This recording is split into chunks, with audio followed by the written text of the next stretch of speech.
Well, hello there, ladies and gentlemen, and welcome back to the 2021 National Work Zone Management Conference here done virtually on the remote platform. We're very excited to have you. I'd like to get us kicked off today with one quick housekeeping note. Folks, remember that as it says in the general chat, if you have questions for our presenters today, please do not type them in the chat. They're never going to see them. Go ahead and type that in the Q&A box over to the right. So if you have questions, and I hope you do, they are ready to listen and ready to answer, but type them in the Q&A box over to the right. And now, without further ado, it's my distinct pleasure to welcome FHWA's Martha Kapitanov, who will be moderating this session. Martha, please turn on your camera and mic. Come on up.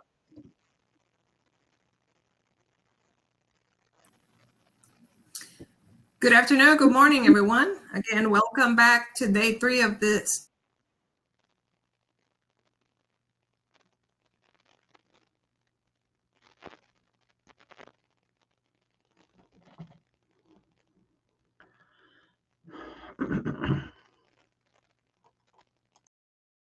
The National Work Zone Safety Information Clearinghouse. So for the past 2 days, you have heard great information on how state DOTs are implementing smart work zone projects and some other technologies, but it's important to train your staff as well so they understand how to improve work zone safety or how to utilize certain devices. So today's discussion will be a great opportunity for you to learn from others how they're handling their work zone training needs in their states.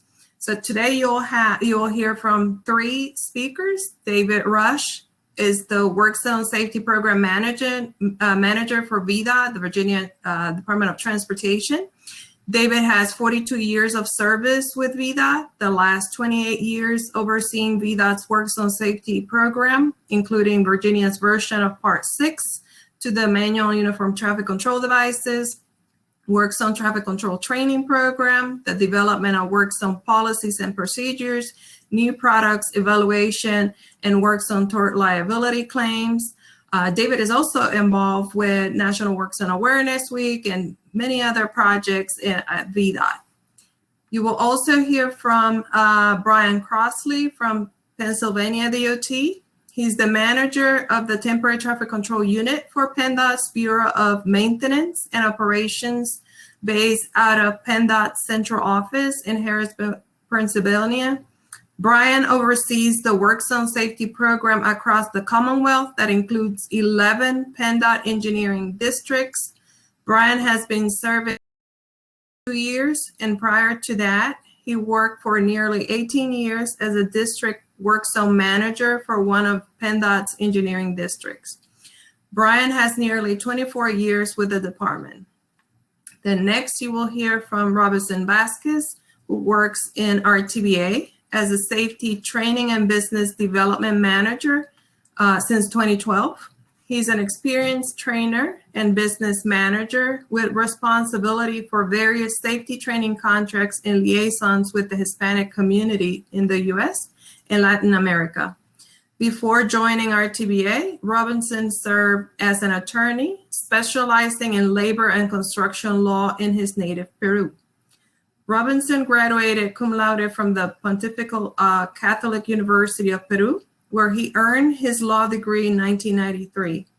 In 2009, he graduated with his master in law from Brigham Young University, and he also graduated with a master in business administration in 2011 from the University of Utah. Robinson is a qualified RTVA, OSHA, and NCSC instructor and has helped create different English and Spanish safety training materials. With that, I welcome everyone to today's session, and we'll start with David. Thank you. Thank you, Martha. And as she said, good morning or good afternoon to everybody. So glad that you're here. I'm glad to be here also. When we were working with Brad and putting together the conference this year, training was an element that we really wanted to focus on. And not only just our training programs, which Brian and I will be sharing with you today, but what are some gaps that you feel like are maybe in your program or your organization? So we definitely want to hear from you today. Originally it was going to be a roundtable discussion, and it's kind of hard to have a discussion if we don't hear from you, but that's what we've got the question and answer for. So our session agenda today, I'll be sharing a little bit about VDOT's Work Zone training program pre-COVID and post-COVID. And Brian would kind of be doing the same thing, training during COVID, and then also sharing some safety training needs that they have. Then I'll come back and kind of lead the group. Hopefully you'll chime in with some questions or comments. One of the things that state DOTs are good to do is share problems that they have with others, and then kind of capture and use other people's information. I mean, why recreate the wheel if you can find somebody else who's got a better program or something better to do. And then after open discussion, I'll be sharing some information I've gotten from Tennessee and Iowa. Open discussion with everybody, and then Robinson would come up and talk about some virtual training opportunities. Next slide, please.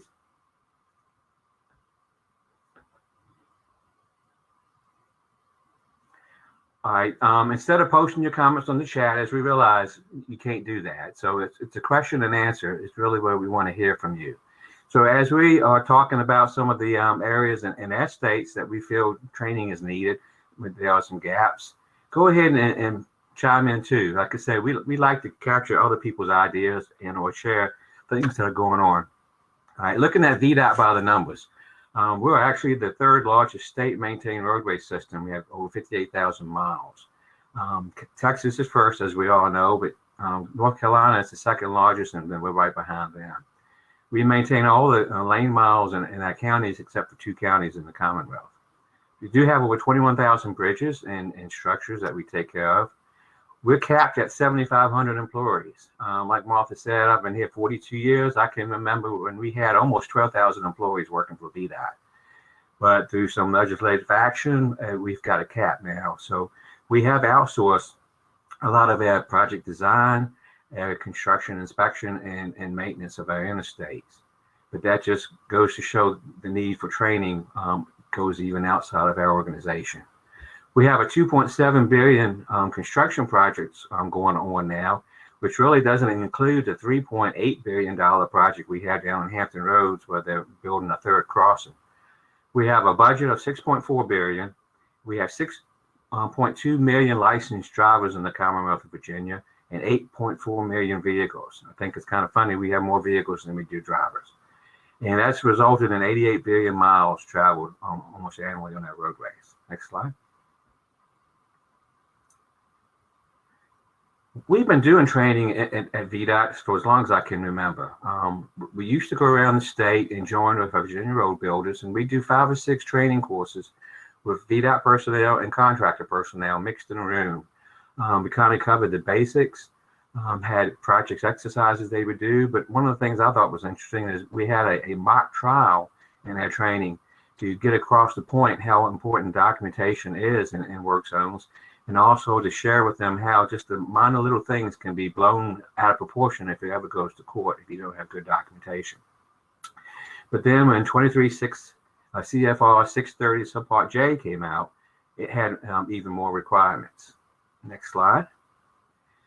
So we did like most states did. We actually focused, formed a multidiscipline committee to try to develop in-house training or training requirements that would meet these.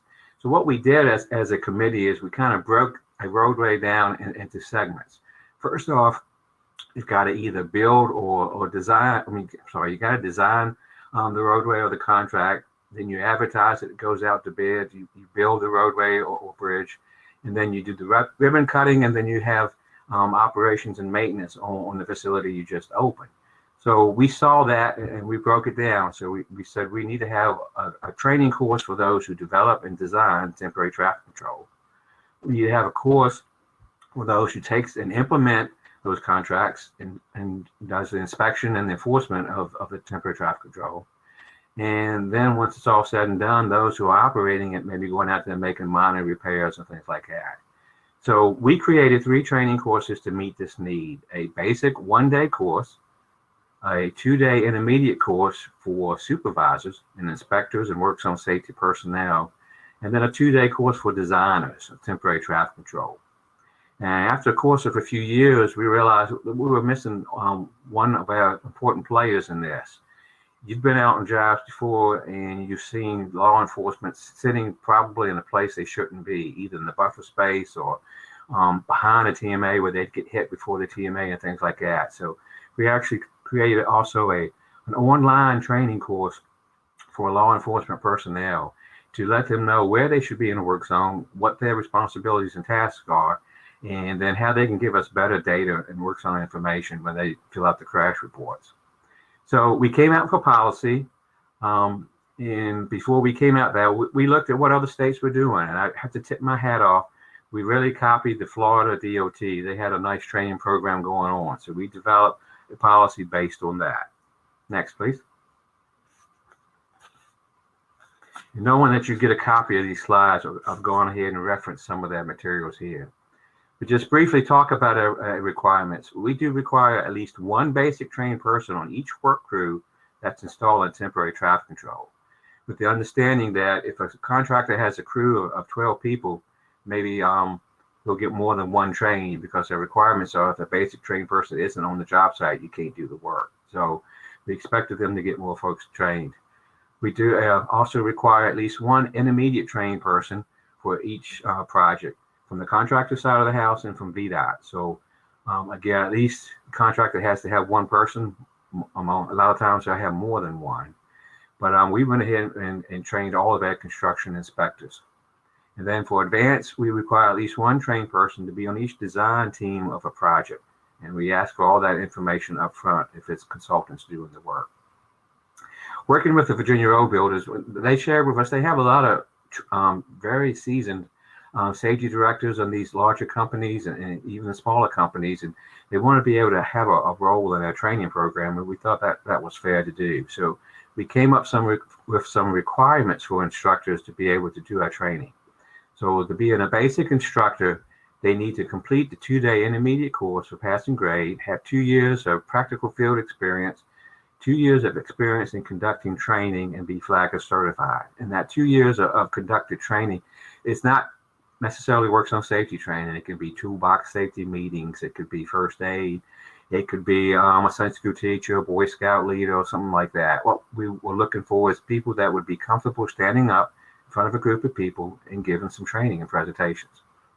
For the intermediate instructor, we do require them to be ATSA Traffic Control Supervisor certified. Not only attend the ATSA TCS course, but to be certified. Our intermediate instructors do talk about how to make minor tweaks and adjustments to the temporary traffic control if it's needed based on field conditions. And then for the advanced instructor, we require them to have the traffic control design specialist at the training course. Fair to say, we have over 340 approved instructors who are doing their training around the state and surrounding states for us. We do require in our training program that every 4 years a person goes back and either sits in and takes the course. One of the reasons for that is things change after time. People do pick up some bad habits out there. So we felt like it was important enough to get everybody just away from job site for a day or two, depending on which training they were doing, and just refocused on how they should be doing things right. The attendees get a work zone traffic control training card, and we enter their information into a training database. And this person here looks like it's me. So this is my information that's on our database. Talks about who was the instructor, the test outdated, and when my expiration date is. We would in-house print out these training cards, laminate them, and mail them out. But since COVID, we've kind of changed that a little bit. So how have we done? Well, since 2007, we've actually trained over 51,000 people in that basic training course, over 35,000 in the intermediate course, and over 36, almost 3,700 in the advanced course, for a total of 90,000 people. So annually, we've been training about 7,000 people a year. But then March of last year hit, and COVID just kind of put a screeching stop to all of this training. As all the state DOTs, COVID had a major effect on us. Everybody went home to work. I actually went home a year ago, March 16th, and have only been back to the office for about an hour or two, I think twice since then. All in-person meetings have ceased, including training. It's one thing that we could not do is meet together and to be trained. All the travel events were canceled. And this really was disappointing to me, because events such as this, or the Active Convention or TRB, where you can get together with your counterparts and talk over things, is really, really missing. And I'll be glad when we can go back and do that. The way we operated in the field, we limit one person per vehicle for deployment. So if you had a 3-person team, you'd have to send 3 vehicles out there because only one could be in a vehicle. Of course, mandatory wearing a mask and social distancing. We even put keep back 6 feet on our helmets. Next slide, please. So first thing we had to do, because people had cards expiring in March of last year, hey, I can't get to training. What do I do? So we put a temporary extension on everybody's training cards. We figured nobody's going to really forget what they learned 4 years earlier, hopefully. So we put an extension for the first 3 months, hoping that, come June, everything should be back to normal again. Well, as we know, that didn't happen. So we actually extended training through the end of last year for 1 year past the date of when the cards expired. But then we had contractors saying, hey, can we do this training virtually? We think we can. So my staff really worked hard to get this up and running. So we came up with some training requirements. The participants must register in advance. We limit the class size to 12 persons. The participants must have a camera on their computer and have access to the online training materials so they could have it with them. It has to have the instructor has to have an opportunity to hear from the class attendees and get questions either by text or email or whatever. We only would send the test out after the completion of the training. So as soon as the training was done, everybody would get a copy of the test. We did increase that time. Normally it would be 60 minutes. We increased it to 90 minutes just because of the new format. And then the test was sent back, emailed back to the instructor for grading. And we lowered the passing score from 80 to 70, realizing that a lot of people have trouble learning not present with the instructor in the room. So the training results from that, the first training course was actually held April 2nd and 3rd. That was pretty quick from the time we started working on this. And then since going virtually, nearly 4,000 people have been trained. And I really have to give kudos to my staff. Jeff Ligg really got this up and running. Madison King was the one who continued to enter the data and get the training cards out. And Bruce Martin redid our whole training base, all 90,000 entries to get it streamlined and working better for us. VDOT, however, our contractors have now since then gone back to training in person, a lot of them, practicing social distancing. But VDOT is not like that. So here's just a screenshot of one of the courses that one of our districts is doing. So virtual training does have its benefits, and I know Robinson's going to talk about those benefits during his presentation. I mean, it's the ability to reach an audience that is isolated, and we are isolated. It's little to no travel involved. It's going to be less expensive in most cases. It's just-in-time learning that you can do today, get it, go out there tomorrow and apply it. And employees spend less time away from the job. But there's also some benefits for in-person training. Next slide. We've heard from our instructors. In-person training, if the participants are fully focused. Yeah, we do want people to have cameras on their computer so you can see them, but as an instructor, it's kind of hard to see. Are they fully engaged, or are they reading emails or looking at their phones? Participants don't really have to be computer savvy in person where they do now. It's easier to hold breakout and training exercises. Up here on the left, we like to break our classes up into groups of experienced and least experienced people and put them together as teams so they can learn and share from one another.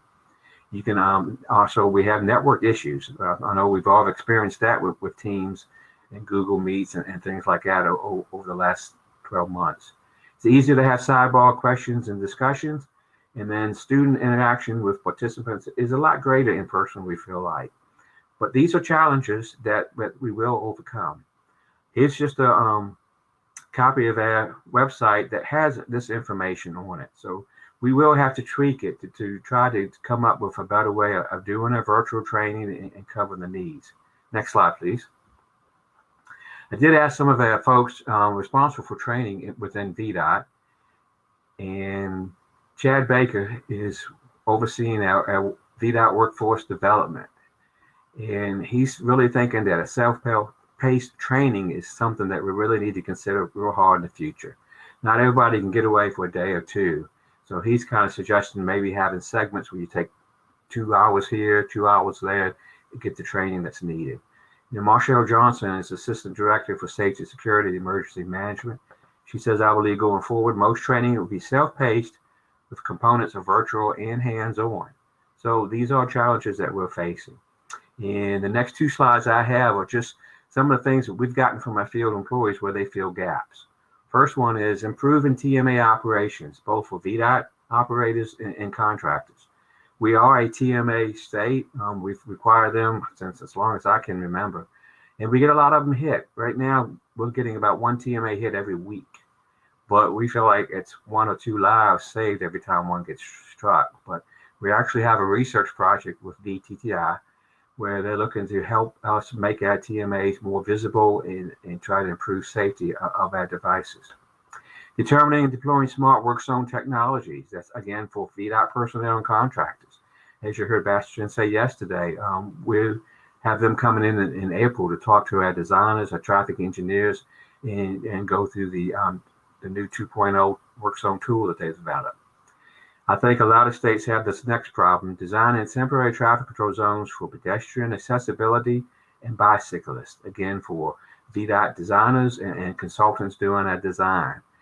We really haven't put a lot of effort in this, and I know with the new NPA out on the MUTCD, there's even a greater emphasis on providing pedestrian temporary traffic control. Heavy equipment and vehicle safety in construction work zones, both again for our VDOT folks and for contractor personnel. Again, another area we haven't really focused on, but unfortunately a few years ago we had a couple contractors killed by a dump truck backing.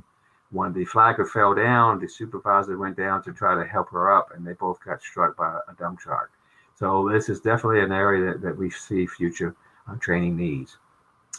One of our districts shared with us that they started doing something intro for work zone safety for new hires. We're actually hiring people off the street who have never really dealt with a DOT before, or know what the shoulder is, or you're talking about a center line, or talking about transition to barriers. It's just all foreign to them. So during their orientation, they get a good background into temporary traffic control. Training in work zone DX, understanding and learning how to record work zone activity data using work zone DX specifications. Virginia was fortunate to be one of the states that got the grant. So it's going to be new information for us to have to start recording this data, and it's going to require training. I've already mentioned the MUTCD revisions. What are they and how do they affect us?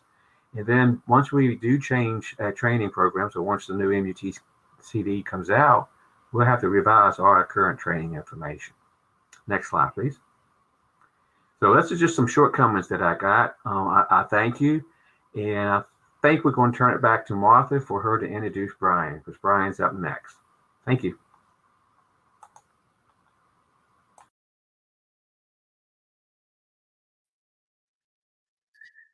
Thank you, David. If you have any questions, feel free to use the Q&A area. I introduced Brian. He is from Pennsylvania DOT. Since we'll be short on time, I will let Brian start with his presentation. Thank you, Martha. Good morning and good afternoon, everybody. I'm excited to be here with you this afternoon, as this is the first convention with ARPTA that I've been able to participate in. So, kind of jumping right into it, like David went over, what you have on the screen right now are just some of the overall numbers for PennDOT. As you can see, we have a $10.3 billion budget that we run on. I'm not going to get into a lot of the specifics, other than you can see for 2020, that included a $1.6 billion budget for construction projects. And now when I say that, that's projects that we have contractors doing the work for us. It's not necessarily including our maintenance budget. That is a separate pot of money that we use to do maintenance related activities such as crack sealing, surface treatment operations, brushing and cutting, and some minor paving that they'll do on rural roadways and conventional type roadways. As you see, we have we don't have as many miles of roadway as, say, Virginia does, but we do have quite an extensive amount of roadways, and this is just PennDOT-owned roadways. This does not include, what's owned by local municipalities or counties or townships. And included in that is, quite a number of bridges that we own and maintain across the Commonwealth. I think really what I wanted to kind of point out to you as it relates to training is the button at the top right, where it talks about the amount of employees that we have at PennDOT. We have 11,564 employees. And of that amount of employees, over 7,000 of them are actually maintenance employees. And I point that out because a lot of times that's our target audience for training needs, especially on an annual basis. Our engineering districts, the work zone managers in each district, are tasked to ensure that our county maintenance crews, whether they're foremen, whether they're acting foremen, assistant maintenance managers, sign foremen, the whole 9 yards, that they're adequately trained from year to year on current work zone practices. Next slide, please. So, like David was kind of talking about, we certainly had our challenges as well when it came to the pandemic a year ago. Actually, it was a year ago yesterday. Was when we were all dismissed from our offices and sent home. All the Commonwealth offices in Pennsylvania, whether it's PennDOT, whether it's the Department of Environmental Protection, our county offices for maintenance facilities, all of them were closed down in response to the pandemic. Now, those of us that work in an office environment, obviously, we could just pick right up the next day and do a lot of our work from home. That wasn't necessarily an issue, other than, if your supervisor, you're learning a new way to manage your employees and ensure that they have enough work to do and that they're continuing on with their needed goals to advance the policies and the product deliverables that are needed, from PennDOT to the traveling public. However, field staff was obviously, they were not able to work in a lot of aspects. There may be some that could do some little tasks here and there, but overall, they really couldn't work because we shut down all maintenance activities. We shut down all of our construction projects as well for nearly a month. And right at the time when construction projects were beginning to fire up, everyone was sent home and they were unable to work. In addition to that, March typically has been a big training month for us. That's when we're doing a lot of our conferences. That's when we're doing a lot of our academies for new hires or people that have been promoted to positions such as a foreman or an assistant maintenance manager position. March is historically when we did those type of trainings, and obviously they were always done in a classroom setting, and that couldn't be done. So all those trainings were canceled or postponed until at that point we thought was going to be a short duration close down, that we were, maybe 2 weeks, maybe 4 weeks, but here we are a year later, and while field activities obviously resumed, any of us that work in an office environment are still working from home. But one of the big training components that was delayed or kind of put on hold was our retraining of our flaggers, and not only internally with our department forces, but also with our contracting community. In Pennsylvania, flaggers are required to be retrained every 3 years to conduct work on our facilities. And now a lot of people, their certifications would not necessarily expired, but there were certainly a good amount of people, a good amount of flaggers that their training requirements were probably coming due.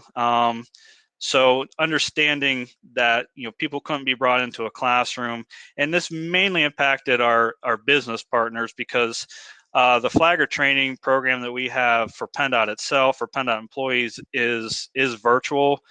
They sit down and go through some training modules and answer some questions, and at the end, they do a knowledge assessment, and then it gives them a score. although oftentimes our county crew or our counties would like to bring everyone in and do it all at once just to ensure that everyone did it and they could kind of keep a roster that successfully completed the course. But that's not the case with our private business partners. They oftentimes are doing it themselves, or they're hiring a sub-consultant to do the trainings. And with everything being shut down, at that point we had made the determination a couple weeks in after the shutdown that we needed to issue a memo that we were going to extend the current certifications, or anyone who was going to expire during the pandemic or during the shutdown, that would be extended. At that point, we'd extended it to June 30th. And then as we got, further along into the spring and summer months, it became evident that, there was still a need to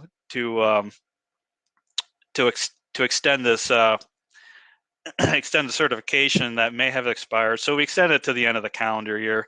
And at that point, it allowed enough time for our business partners and training partners to kind of recollect and reformat their training procedures into a virtual format and deliver it under a virtual setting. And I think they successfully done that.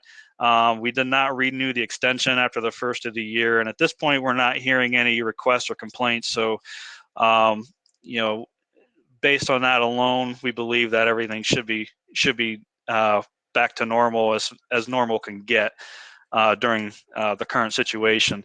So other trainings that we had to kind of go back to and look at how we were going to handle. The big one was the Highway Foreman's Academy.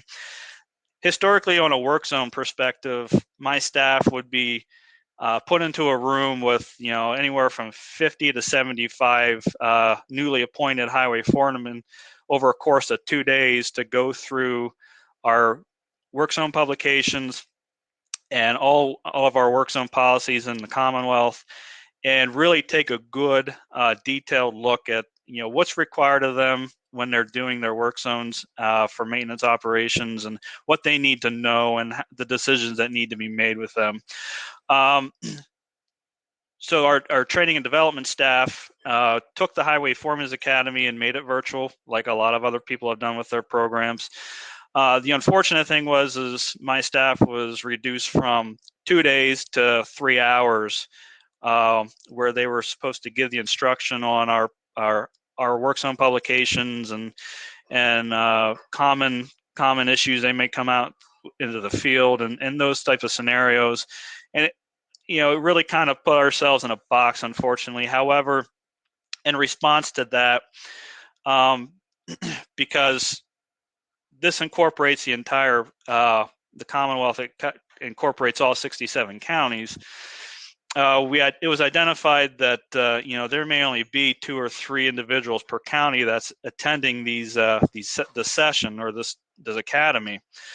So it was determined, with as far as work zones were concerned, as well as some other grade setting operations and other field related activities, that they could go back to a predetermined location within their district and do field exercises or do tabletop exercises and still be able to maintain that social distancing and safely be able to get that knowledge and to get that comfort level with, hey, if I got to set up a work zone under this scenario, do I know how to make the proper decisions? And it kind of alleviated. It still does not replace what we normally would have done, but at least it's something.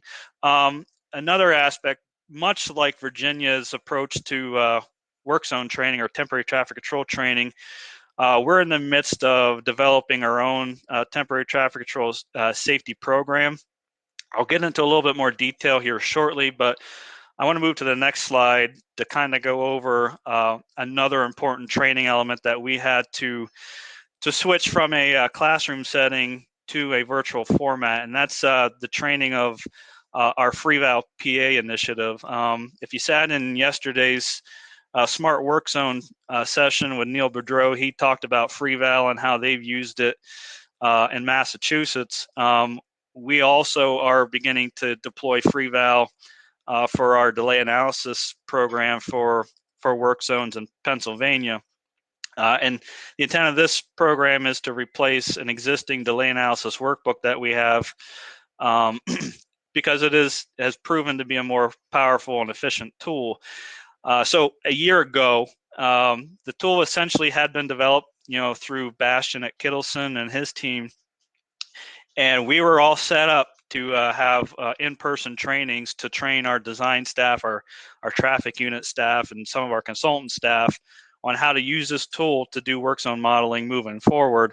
And then the pandemic hit and everything had to be canceled. So this was one area that my supervisor and I identified that, hey, we really need to change this into some sort of a virtual format. And thankfully, Bash and his team were able to quickly take the PowerPoint material that was developed and the training protocol that they had developed that was supposed to be done in an in-person setting and record what we call training modules. And if you look at the lower left there, it kind of gives an outline of the training modules and how long they take and what the titles of them are, that we could start getting personnel familiar with using FreeVal as we were getting to the end of finalizing the policy for its use and getting Federal Highways approval so we can get ready for a go live launch, which I'm happy to say is going to be happening finally in the next couple of weeks. We've kind of done some soft rollouts. Some of our engineering districts have already taken advantage of using it and going through the training modules on their own, and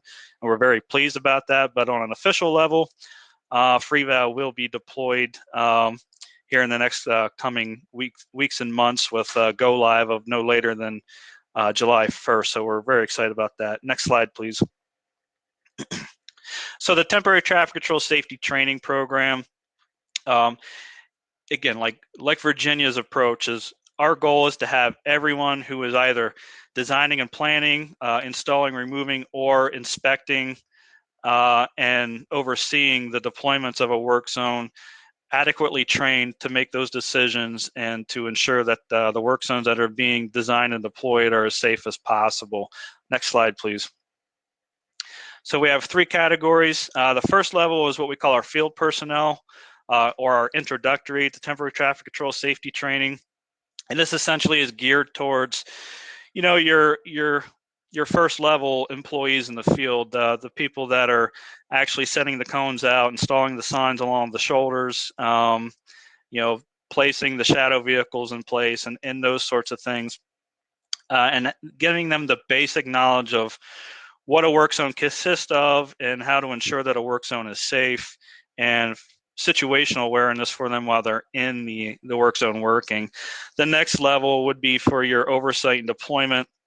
These are your decision makers out in the field. It could be foremen, it could be supervisors, it could be managers at the county maintenance level, and it could also be people that are actually going out and doing quality assurance on these work zones out in the field.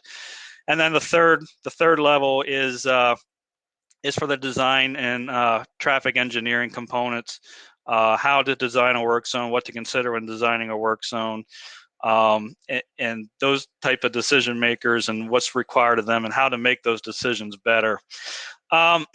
There's no prerequisite to do any of the categories. So if you're simply a highway designer or a traffic planner or a traffic designer and you just only need to do the design and review course, that's perfectly okay. Although we really encourage everyone to do all of the courses so they have a good overall understanding from point 0 to point 10 on what's required of a work zone and how work zones work and how each component affects the other.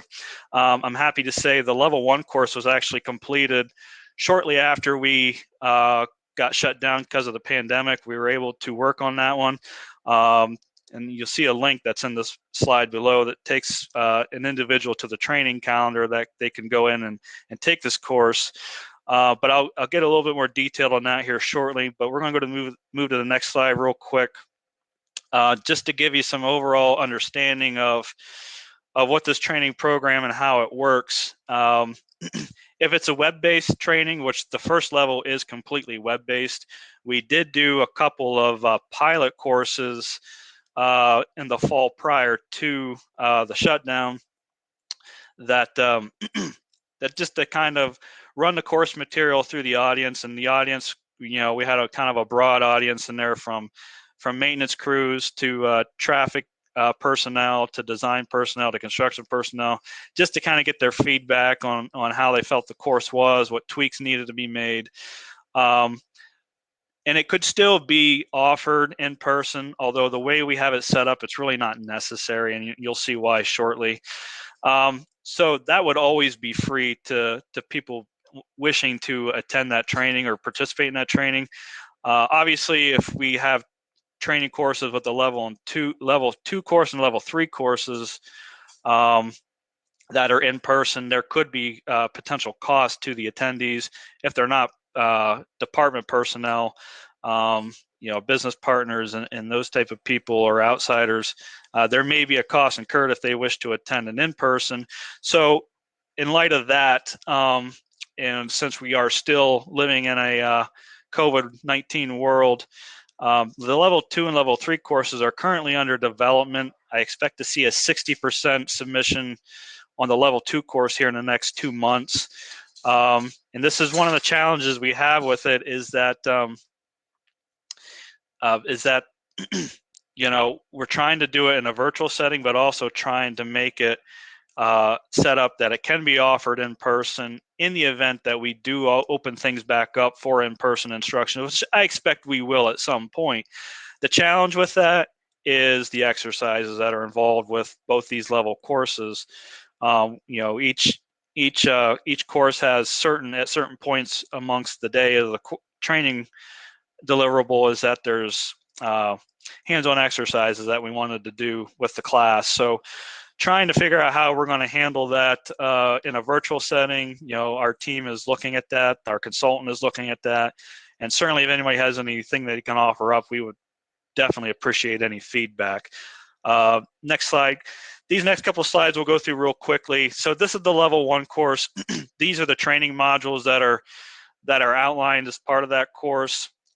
If you were to take it in person, it's roughly a 2.5 hour course with the knowledge assessment at the end. We found that when we did it virtually, we can shave roughly an hour off that time, and maybe even quicker, depending on how attentive the participant is in advancing the slides. You could get this training done, in just over an hour, which is very beneficial, especially to maintenance staff in the wintertime when we kind of identified this would be the time of the year when it would be most beneficial to take, or when they would be more apt to take this course, is in the wintertime when there's not a lot of activities going on. The deployment oversight training portion, the level 2 course, this is just a quick outline of the modules. Now this would be a 2-day course in person. We're still kind of ironing out how we may handle, so people do not get, Zoom fatigue. And if you see on this one, we have some specific yellow highlights. The course that we're developing on level 2, level 3, because we have business partners that do work both with PennDOT and with our PA Turnpike Commission, we have different standards as far as we have our set of standards for work zones, and the Turnpike has their own set of standards that they're going to need to have an understanding that when they're working from one agency to another, there may be different expectations. So we tried to set aside certain modules that were specific to PennDOT and specific to Turnpike, and that goes true also with the next slide, which is the design and review training. Same principle. A 2-day course is expected. And we have highlighted modules there in yellow that kind of indicate that there's going to be PennDOT specific modules and Turnpike specific modules that our business partners are going to need to be aware of. So next slide, please. Moving to the next slide. This is the splash screen for the level 1 course that's completed, the Introduction to Temporary Traffic Control Safety Training. So and what you see there's 2 blue box fields there where you enter your name and you enter the agency or the company that you work for. Once you enter that, then it allows you to begin the course, which is pre-recorded slides with narration explaining all the principles of temporary traffic control, or work zones, if you will. And it goes through six modules. Each module kind of builds on one another and gives a specific explanation of certain criteria, certain aspects of traffic control, including safety attire, safety apparel, the duration and requirements of each duration for a work zone. Worker safety awareness, which is really key, and it's a gap that I'll probably touch on when I get done here. And then next slide, please. Here we have the course objectives. I'm not going to get really into that into detail. It just kind of tells them what they can expect to get out of these course objectives. And then through doing these training modules and these PowerPoint presentations, there's actually opportunities of some interactive modules that they have to. The one that the team was really kind of amused by was they have to dress a flagger, essentially. So they have to pick the appropriate attire for a flagger as they're going along, and if they select the wrong attire apparel, or wrong safety vest, the wrong foot apparel, it kicks them back and they got to do it over again. So that's kind of amusing but beneficial at the same time. What you have here is just a list of the modules, as part of the agenda. And again, as they go along, it'll ask them questions at the end of each module to ensure that they understood the course content before advancing on. And then there's next slide, please. There's a knowledge assessment at the end that they have to take. And what it does is it gives them their score once they've completed it, and it gives them the opportunity to print off a certificate that shows that they successfully completed the course, that they could keep on record and give it to their employer to keep on record to show that they've successfully completed that course. And real quick, I'll point out, if they do not successfully complete the knowledge assessment, they'll get 2 attempts to do the assessment exam. And if they fail both times, they have to take the course all over again. So, and we thought that was important to do. Level 2 and level 3 trainings are under development. As I said, we're expecting level 2 courses to be ready, and we'll do some virtual. We'll do a virtual kind of pilot course with participants sometime in the summer. And then hopefully at some point we'll be able to do in-person trainings with these as time moves on. Next slide, please. And this kind of goes with the safety awareness I mentioned.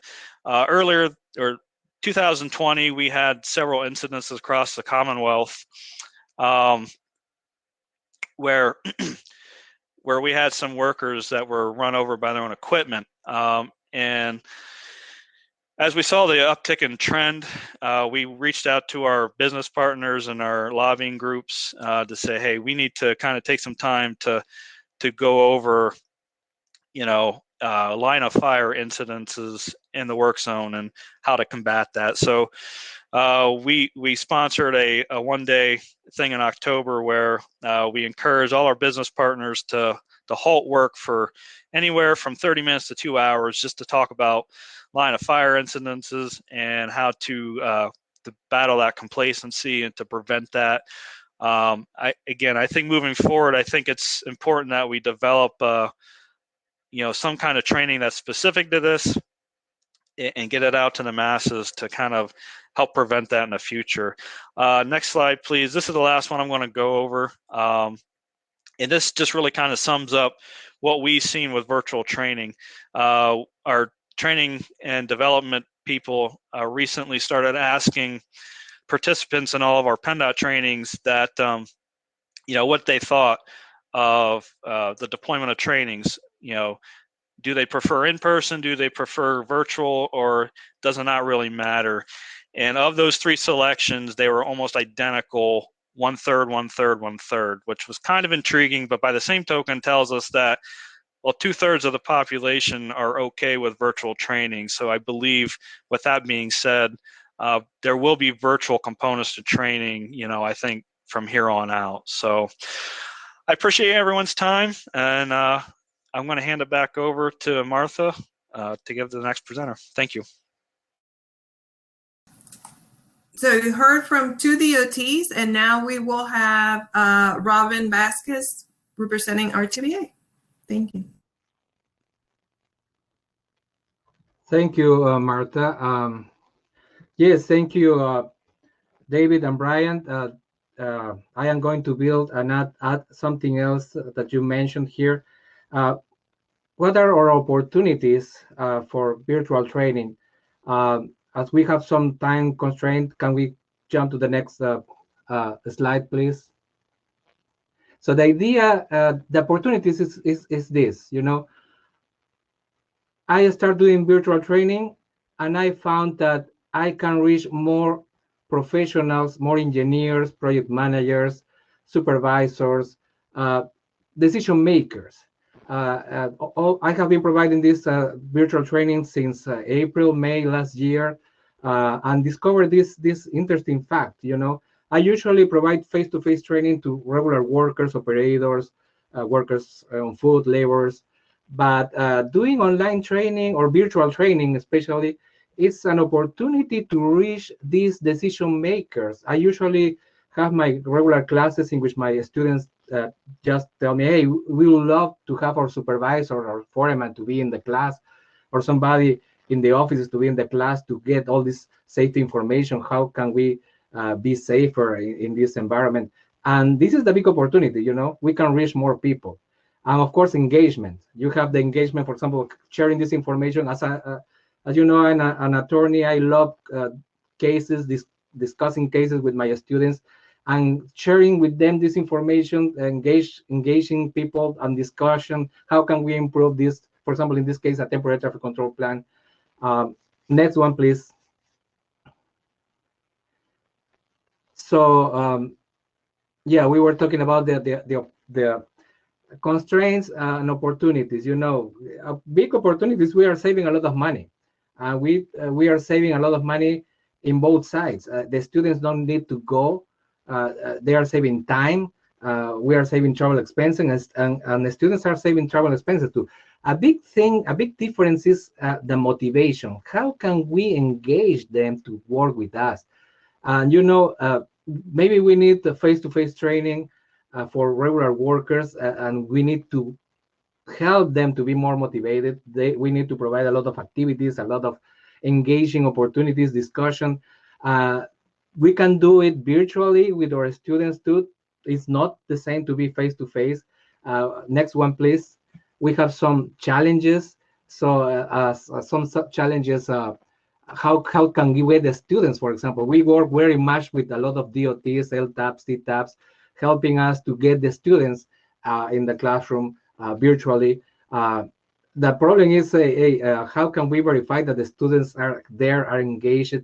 And that's why we create virtual training. We have to figure out how to constantly be talking with them, asking questions, sharing cases, encouraging to participate, and especially helping them to realize how important are they. Not only safety is not only important for the workers, their families, but it is important for the company. You know, it could be very painful to have an incident, an accident for you, for your family, but also for the company, for the business perspective. It is important to recognize how much can it cost to have an incident, an accident. We are talking about $200, $300, $1,000 in litigations, overhead, administrative costs, insurance, business costs. And if we can explain it to people, maybe we can help workers to be empowered to say something about safety and disclose any safety concern they have, and help our foreman supervisors to recognize that when somebody is complaining about safety, actually they are helping the company to be more profitable, to prevent accidents, incidents, to increase morale, to improve the bottom line. So it's a sort of additional perspective that we can introduce in the mind of our students to help them to recognize how important is safety, not only for the human perspective, but also for the business perspective. Next one, please. So the idea here is help them, empower them. solving some questions. Why are you here? Why do you want to study these materials?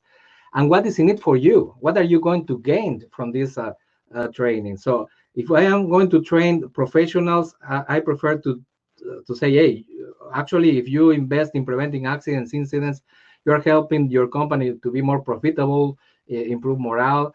And if I am working or training regular workers, when I say these things, I help them to feel that they are part of the business. They are also part of the safety is part of the business, and their concerns are important for the employers too. Next one, please. And of course, we need to recognize also that there is a conflict between safety first or profit first. I think that we live, at least in the US, in other developed countries, we live in an interesting time in which doing the right thing, that it is protecting our workers, is also the most profitable thing for the business perspective. So there are many studies showing this correlation. Harvard University, Goldman Sachs, they did some research about it and demonstrated that, hey, if you invest in preventing accidents, you are going to help your company to be more profitable. So there is no conflict in both.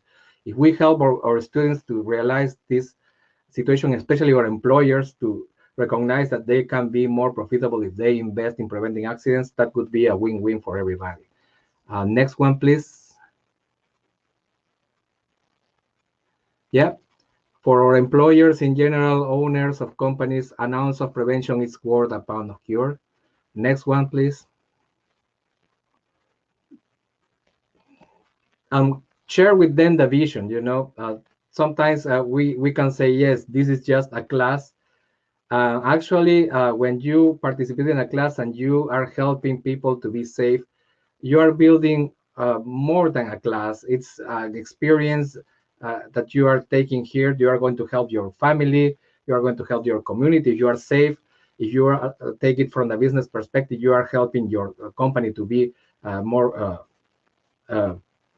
productive in general. So it's a matter of helping them to build a vision. We are helping humans to be safe, and it is very, very important. But also, we are building our businesses when we invest on safety. So in general, also, let's empower our instructors. Instructors are leaders, and leaders are instructors. That is what I say, especially when I am training professionals. They are key leaders, and their decisions are going to impact our workers. And it is something that we need to remember to empower us. So we need to know our students also. We have several different students, and we need to recognize their needs. Our students are regular engineers, are more kinesthetic. They need to do something different from lawyers, for example, that they can be reading and producing or learning something. Other people have different ways to learn. So we have to recognize these other ways in which people can learn and be very creative. When we create our materials, we provide different perspectives and materials to allow everybody to have something and engage in the training too. So I know that we don't have a lot of time. Just let me finish saying for example, we have great materials in NARVA. We have been creating great materials. We have the preventing runovers and backovers. We have the safe backing and spotting. These are our main training materials. I will say that I heard that David was in need of covering this area, for example, and we have been providing this training for several years. We have a lot of trainings, silica protection, fall protection, OSHA 10, OSHA 30. We have created the ARBA 14, which is more sort of in the middle of OSHA 10 and OSHA 30.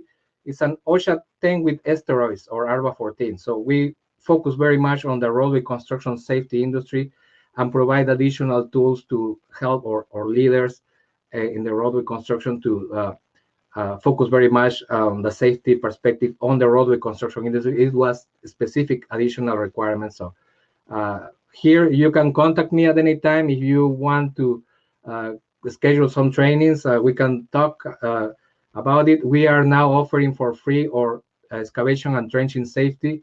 So it is something that we can work together, just coordinate some schedules thanks to the OSHA Hardwood grant. we are providing it for free. And thanks to the Federal Highway Administration, we have been providing free training for the industry during the last 10 years or more. So that's it. Thank you so very much for your time. And Martha, I am with you again. Thank you again, Robinson, David, and Brian. So with that, I think we culminate today's training session, and we'll go to a break. I believe, Matt, are you next? Actually, break is next, but I just want to thank all our presenters again. Others, Brad, real quick. Hey, Brad, what's going on? Oh, I said there are a few questions in the chat. Okay.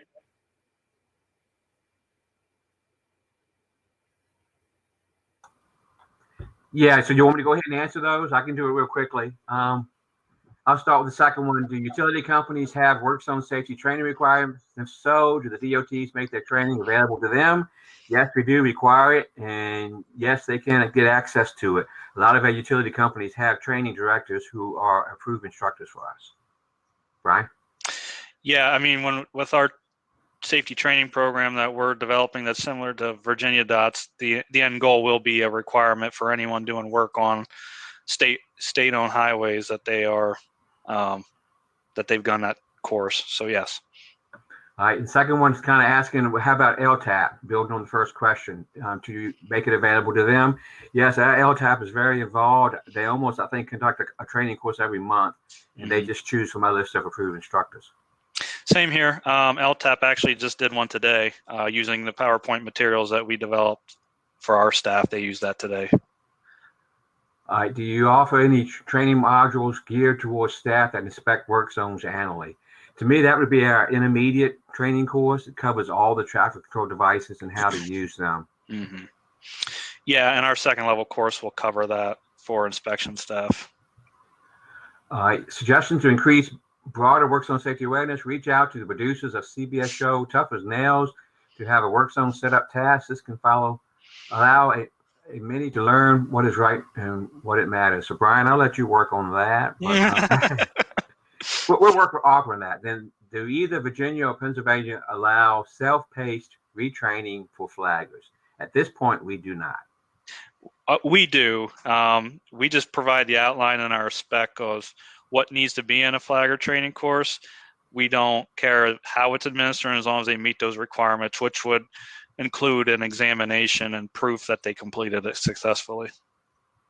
Then Gerard had a question for you, Brian. Any validation of free Val PA output results? Yeah, so Bastian took, when we were developing the course material, Bastian from Kittleson actually, we gave him a couple projects that were under construction at the time, and he kind of took what was happening in the field, compared it to the delay analysis workbook outputs, and was able to kind of mimic it, and actually showed that the free val outputs were more in line with what was actually happening in the field than what the delay analysis workbook outputs were.